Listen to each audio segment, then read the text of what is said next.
Varicose veins కి సరైన చికిత్స కోసం సంప్రదించండి ఎవిస్ హాస్పిటల్.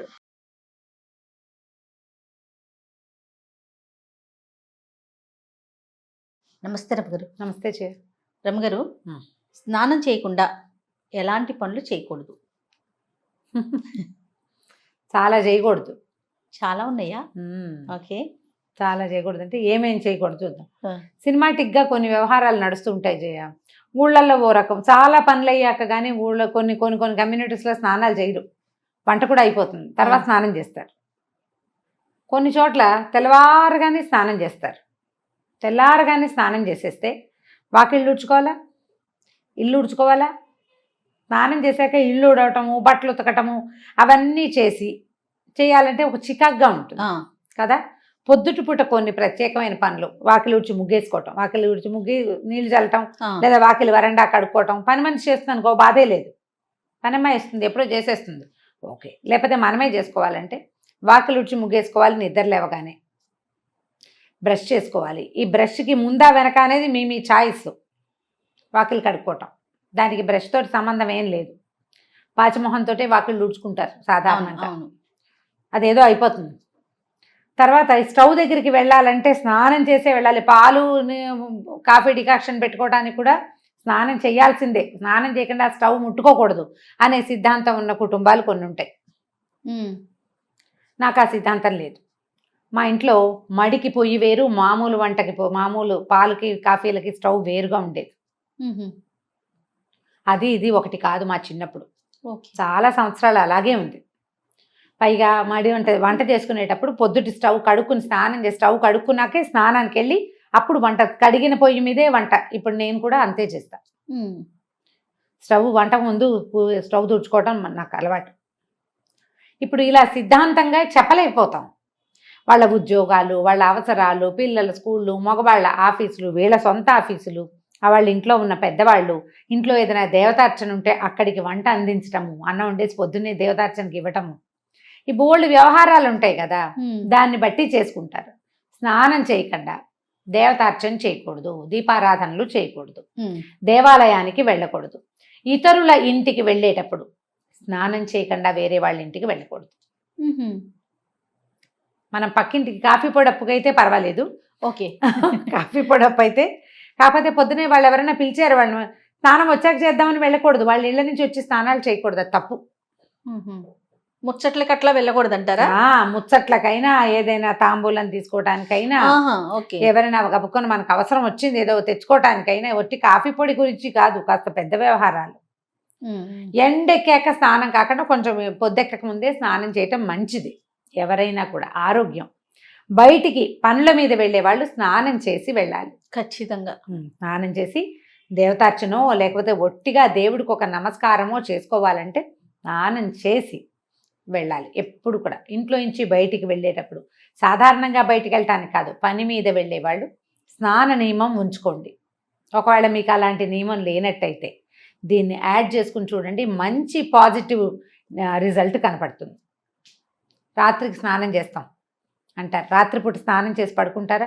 రాత్రిగా స్నానం చేస్తాం, పొద్దునే స్నానం ఎందుకు అని మొహం కడుక్కుని వెళ్ళిపోతారు. స్నానం చేయకుండా కార్యాలయాలకి వెళ్ళకూడదు. ఒకటి, లక్ష్మీదేవి సహించదుట వీటిని. ఓహో, అది యాడ్ చేస్తే తప్ప మనం పని చేయము. మరి సూర్యోదయం అయ్యాక స్నానం అనేది మన నియమం. రాత్రిపూట స్నానం అసలు ఆరోగ్యమే కాదు. ఎండాకాలం చెమట్ల కుండలకి ఏదో 8-9 నీళ్ళు పోసుకుంటాం, కానీ అసలు రాత్రిళ్ళు స్నానం హెల్దీయే కాదు, చాలా బ్యాడ్ హెల్త్. సాయంత్రమే చేయ, చీకటి పడుతూ ఉండగా స్నానం చేయొచ్చు.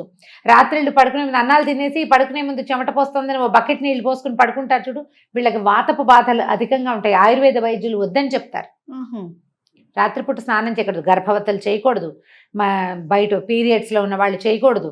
తర్వాత డెలివరీ అయిన వాళ్ళు, కొత్తగా డెలివరీ అయిన వాళ్ళు, పిల్లలకి పాలిచ్చే వాళ్ళు, వృద్ధులు, మెనోపాజ్లో ఉన్నవాళ్ళు, తర్వాత ఏమో ఒళ్ళు నొప్పులు అవి బద్ధకము హెచ్చుగా ఉండేవాళ్ళు రాత్రిళ్ళు స్నానం చేయకూడదు. ఇంకెవరు మిగిలేరు? అదే కదా కదా, అందరినీ చెప్పేసాం. ఇంకెవరు మిగిలేరు? ఇప్పుడు రాత్రి చేసిన స్నానాన్ని లెక్కెట్టుకుని పొద్దున్నే నీళ్ళు పోసుకోకుండా బయటికి వెళ్ళిపోతే అదేం ప్లస్ అవ్వదు మనకి. పిల్లలు కూడా కొంతమంది స్కూల్స్కి వెళ్ళిపోతారు రమ్మగారు, నైటే చేసాం కదా అనేసి. పొద్దున్నే బ్రష్ చేసుకుని వెళ్ళిపోయే పిల్లల్ని కూడా చూసాను నేను. సూర్యోదయం తర్వాత స్నాన విధి అత్యావశ్యకము. మన ఆధ్యాత్మికమైన వ్యవహారమే ఇది. శుభ్రత కూడా స్నానం చేసిన మొహానికి చేయని మొహానికి తేడా ఉండదు, మరి ఉంటుంది కదా. ఫ్రెష్నెస్, నీళ్లు మన పైనుంచి బాడీ పడతాయి. ఫీల్ అవుతుంది ముందు. అది మన మొహంలోకి వస్తుంది కదా. పైనుంచి మొహం కడుక్కుంటాం, మొహం కడుక్కుంటే వచ్చే ఫ్రెష్నెస్ మొహం కడిగినట్టే ఉంటుంది కదా. స్నానం చేస్తే ఉండే ఫ్రెష్నెస్ బ్రహ్మాండంగా ఉంటుంది. తర్వాత ఏంటంటే బ్లడ్ సెల్స్ యాక్టివ్ అవుతాయి. సన్నీళ్ళు పోసుకున్నాం అనుకో జల్లుమంటుందా ఒళ్ళు ఒక్కసారి. ఆ జల్లు అనగా నరాలకి సత్తు వస్తుంది. స్నానము అత్యవశ్యకమైన విధి. అది మడికో దీనికో అంటే ఏదో భగవదర్చనకి మాత్రమే అనుకోకండి. మీ శరీరానికి మీరు చేసే అర్చన స్నానం అంతే. ఇది ఒక గుడి కదా, దేహమే దేవాలయము అన్నారు. ఆ ఆత్మ ఇందులో నిలబడింది. ఇది ఉన్నంత వరకు ఆత్మ హాయిగా అందులో ఉంటుంది, ఈ పిచ్చిగూట్లో. దీన్ని శుద్ధంగా ఉంచాలి కదా, దీన్ని యాక్టివ్గా ఉంచాలి, ఆరోగ్యంగా ఉంచాలి. ఇది ఉంటేనే అది ఉంటుంది, ఇది లేకపోతే అది ఉండదు. అవును. ఆత్మారాముడిని సంతోష పెట్టద్దు. మనం స్నానం చేయండి, అదే పెద్ద సంతోషం. తర్వాత సంతోషాలు మిగిలినవి. స్నానం చేయటం, అన్నం తినటం, వేళకి నిద్రించటం మానవ దేహానికి అత్యంత ఆవశ్యకమైన విషయాలు. కాబట్టి పూజ చేసుకోవాలి పొద్దున, దేవతా నమస్కారం చేసుకోవాలి పొద్దున్నే. మనకి విధులు చెప్తారు. మన కార్తీకము, మాఘము, వైశాఖ మాసం ఉదయకాల స్నానాలు. కనీసం ఆ 3 నెలలు 2 నెలలని చేసేయడమంటారా నాయన అని ఇలాంటి వాళ్ళు ఉన్నారని ఆ 2 నెలలు ఖచ్చితంగా పెట్టారు. ఈ నిత్య స్నానమే కాకుండా అప్పుడప్పుడు నదీ స్నానాలు, సముద్ర స్నానాలు కూడా పెట్టారు. తీర్థ స్నానాలు, ఎక్కడికైనా వెళ్తే, ఏ తిరుమల వెళ్ళాం అక్కడ చక్కగా తీర్థంలో స్నానం చేయటం, ఎక్కడికో వెళ్తాం, కంచికో కాశీకో వెళ్తాం, అక్కడ గంగానదిలో నదీ స్నానం ఎంత మంచిదో అది. కాబట్టి స్నానం చేసి ఏం చేయాలి ఏం చేయకూడదు కాదు, స్నానం చేయాలి ముందు. అది మానేయకూడదు. పొద్దున వంట చేసుకోవటానికి స్నానం చేసి వంట చేస్తే బాగుంటుంది, శుభ్రంగా ఉంటుంది. తర్వాత స్నానం ఒక పవిత్రమైన భావన వస్తుంది. మనం ఏదైనా వండుకున్నాము, స్నానం చేసేసి శుద్ధంగా ఉన్నాం అనుకో, ఆ వండిన పదార్థాన్ని తీసుకెళ్లి దేవుడి దగ్గర పెట్టుకోవటానికి బాగుంటుంది. పాచమొహంతో వంట చేసేసుకుని అది ఎలా పెడతాం, అది పెట్టలేకపోతాం. నేను టిఫిన్ ఏర్పాటు చేస్తాను అని లాస్ట్ టైం ఒక వీడియో చేస్తే, స్నానం చేయకుండానే టిఫిన్ చేస్తారా అని ఒకళ్ళు అడిగారు నన్ను. టిఫిన్ చెయ్యను, ఏర్పాటు అంటే ఇడ్లీ పిండి, దోశ పిండి అవి తీసి బయట పెట్టుకోవటము, చట్నీకి కావాల్సిన దినుసులు ఏమిటో చూసుకోవటం, అదే చేస్తాను. పదార్థం తర్వాతే చేసుకుంటాను. కానీ మనం ఆలోచించుకోవాలి మనకి ఏది అవసరమో అని. ఆహార స్వీకారం కూడా స్నానం చేశాక గనక తీసుకుంటే చాలా బాగుంటుంది. తీసుకోలేకపోతాం, అట్లా బ్రేక్ఫాస్ట్ చేసేయాల్సి వస్తుంది మన పనిని బట్టి కదా. పొద్దున్నే చేసేయాలి, షుగర్ ఉంది, స్నానం చేశాక ఇవన్నీ దేవుడికి ఇవన్నీ చదువుకుని టిఫిన్ తినేసరికి లేట్ అయిపోతుంది, టాబ్లెట్లు వేసుకుంటారు. పాపం వాళ్ళకి తప్పదు కదా, పెద్ద వయసు పెద్దవాళ్ళకి తప్పదు, ప్రెగ్నెంట్ లేడీస్కి వాళ్ళకి కూడా తప్పని పరిస్థితిని పక్కకు పెట్టండి.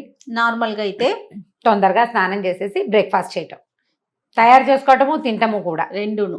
ఇలా చేస్తే గనక ఎక్కువ శుభ్రంగా ఉండేందుకు అవకాశం ఉంది. ఏ హెన్నో పెట్టుకుంటాము, నెత్తికి నూనె రాసుకుంటాము, గంట నానాలనిపిస్తుంది, ఇంకా అప్పుడు ఏదో కొంత పని చేయవలసి అయితే ఓకే రమ్ గారు. నార్మల్ ఇష్యూస్ అయితే మాత్రం మార్నింగ్ లేవగానే చేయమంటారా? చేయండి. పొద్దునే స్నానం చేస్తే, స్నానం చేయకుండా పూజ ఎలా చేయకూడదు, భోజనం అలా చేయకూడదు, భోజనము ఎలా చేయకూడదు, బయటికి అలా వెళ్ళకూడదు. ఇవి 3. ఇంకేముంది రమ్మ గారు, ఖచ్చితంగా స్నానం చేయాల్సిందే. మిగిలిన మీ ఇష్టం, ఇంకా మేమే మిగిలిన అన్ని చెప్పారు. రైట్. ఏదేమైనా మార్నింగ్ లేవగానే స్నానం చేయటం ఉత్తమం. మీరు పూజ గీజ ఏం చెయ్యరు. ఒక ప్లస్ పాయింట్ చెప్తా, పూజ చేయరు మీరు. ఓకే, మీకు అలవాట్లేదు. ఇంట్లో ఎవరన్నా దీపం పెట్టుకుంటారు, లేకపోతే లేదు, అది కూడా మనకు అక్కర్లేదు. మగవాళ్ళకి చెప్తున్నా, స్నానం చేయగానే బయట ఏ బాల్కనీలోనో కిటికీలోనో సూర్యుని చూసి దండం పెట్టుకోండి. సూర్యుడికి చేసే నమస్కారం ప్రత్యక్ష నారాయణుడు అద్భుతమైన ఫలితాన్ని ఇస్తుంది. ఇప్పటిదాకా మీకు అలవాటు లేకపోతే, ఒకవేళ మీరు కనుక ఈ వీడియో వింటూ ఉంటే, రేపటి నుంచి దీన్ని ప్లస్ చేసుకుని చూడండి. మగవారైనా ఆడవారు కూడా చేయొచ్చు? ఆడవాళ్ళు ఎలాగో చేస్తారు. ఓకే, మీకు అలవాటు లేకపోతే అని చెప్తున్నాను. మీ ఇంట్లో అంటే దీపం, అమ్మాయి దీపం పెట్టుకుంటుంది, అతనికి అలవాట్లేదు, అతనికి ఒకవేళ అసలు మన ఇంట్లో దీపాలే లేవు, ఇది జాతి విచక్షణ లేదు. ప్రతి ఒక్కరు అసలు పూజలు గీజలు చేయరు, వీరేదో ప్రార్థన చేసుకుంటారు, మీ విధానాలు మీకున్నాయి. అయినా కూడా మీకు సూర్యుడు అవసరమే కదా. సూర్యుడు అందరి వారుడు కదా. స్నానం చేసి సూర్యుడిని చూడండి పొద్దున్నే. బిఫోర్ 9 చేయండి, చాలా మంచిది. మీకు ఆ సూర్యుని చూడడం నచ్చింది అనుకోండి, కాసేపు కళ్ళు మూసుకుని అక్కడే నుంచోండి ఆ సూర్యకిరణాలు పడేలాగా. ఇంకా సూపర్. ఒక 21 days చేసి మీలో ఏ మార్పు సంభవించిందో హోల్ హార్టెడ్గా ఇంకొకళ్ళకి చెప్పండి. నేను ఇది చేశా, స్నానం చేసి సూర్యుని చూశాను. ఏం జరిగింది రమ్మగారు? చెప్పండి, ఇలా చెప్పండి అంటున్నా. మీరు చెప్తున్నారే. నేను ఇలా చేశాను, స్నానం చేసి సూర్యుని చూశాను, నాకు ఈ మార్పు వచ్చింది అనేది మీరు గమనించి చెప్పాలి. అప్పుడు పొద్దున్నే స్నానం చేయటంలో ఉన్న ఫలితం ఏంటో తెలుస్తుందేమో, మీరే అందరికీ చెప్తారు. ఎర్లీ మార్నింగ్ సూర్యుని చూడడంలో ఉన్న ఆత్మానందం ఏంటనేది చూసేవాడికే తెలుస్తుంది. మీరు బాగా ఎంజాయ్ చేస్తున్నారు. రైట్ రామ్ గారు, నమస్తే అండి. నమస్తే చెయ్యి.